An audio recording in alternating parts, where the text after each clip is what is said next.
This is P.M.Gayathri Devi, Assistant Professor of English from the Standard 5X Rajaratnam College for Women, Sivagasi. Today's class, I am going to talk about the short story, The Eyes Have It by Ruskin Bond. Let's see about the author. Ruskin Bond was born on 19th May 1934 in Kazuli, Himachal Pradesh.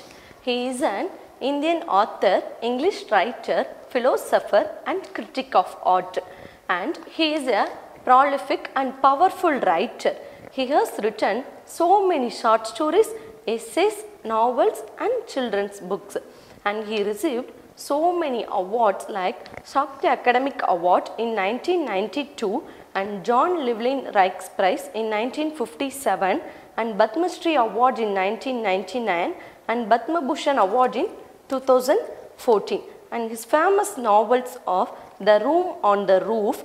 When he was 16, he wrote the novel and he was published in age 21. And his notable works, Our Trees Still Grow in Degra, The Blue Umbrella. Next, we see about the introduction of the story. The story presents to us a conversation between two characters. The conversation is between the narrator, who reveals to his readers that he is a sightless person, and a girl who happens to fill the empty coach of the narrator.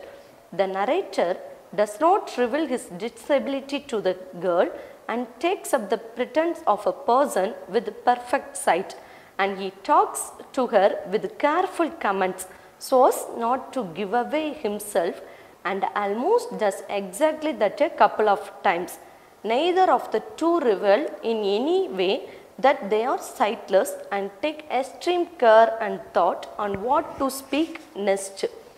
Next, we see the characters in the story. There are three characters in the story: the narrator and the girl and the fellow passenger. The narrator, he is the main character in the short story who is traveling to Degra. He has been described as being blind. And the girl, she is a passenger who travels with the narrator in the train. She has been described as being pretty and interesting girl. And the fellow passenger, he is a passenger who helps the author realize that the girl he was traveling with was blind just like him. Next, we move on to the summary of the story. The story is set in a compartment of a train heading to Degra via Saharanpur in the pleasant month of October. The story begins with the author finding himself alone in his coach until the train reached Rogana.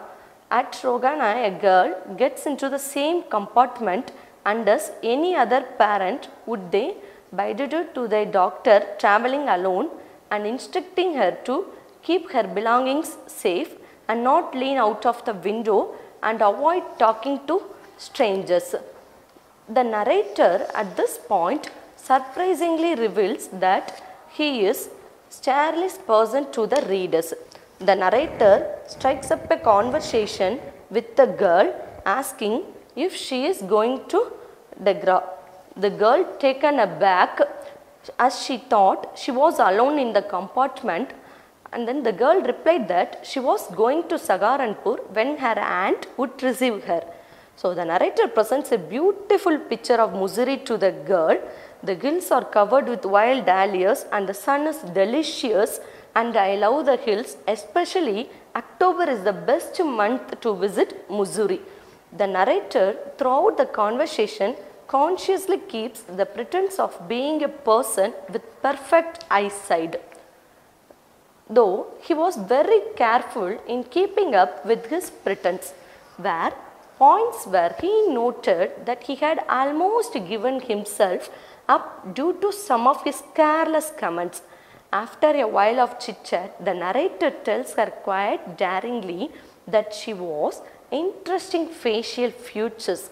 The girl replies happily that it was a welcome deviation from what she is often told: you have a pretty face. Soon enough, the Saharanpur station arrives and the girl is ready to leave. The girl leaves a compartment and the author hears a commotion at the door of the carriage and a man apologizing. This very same man enters into the compartment in which the author was seated and apologizes to narrator for not being as attractive traveling companion as the previous one. Here the narrator then very curiously asks the man that how the girl had worn her hair. The man replied that he had not noticed her hair but saw only her eyes, which were beautiful but of no use to her, as she was also completely blind. The last question the man asked the narrator was that if he had noticed it too. Here the story ends with the narrator resuming his pretense of posing as a person with sight. Conclusion of the story. Ruskin Bond in this story very beautifully presents the problems faced by disabled people and also tries to present their mindset to us. And people with disabilities, as in this case, sightlessness to be able to mix well with the crowd, and so they try to hide their weakness and be somebody who they are not. The society should accept people for who they are, so that nobody lives in a pretense, nobody feels the need to fake or hide, and just be their natural self without the fear of being judged. Here, irony in the story. What is irony? Irony is the difference between what we expect or what seems appropriate to happen in a story and what actually happens.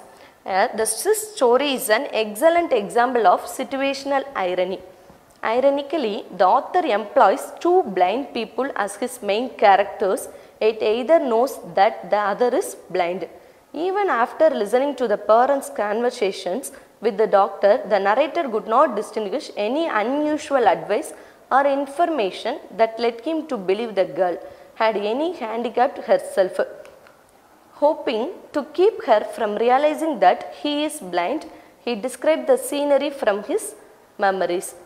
To continue the race, the narrator tells the girl that she has an interesting face. The narrator fooled himself apparently.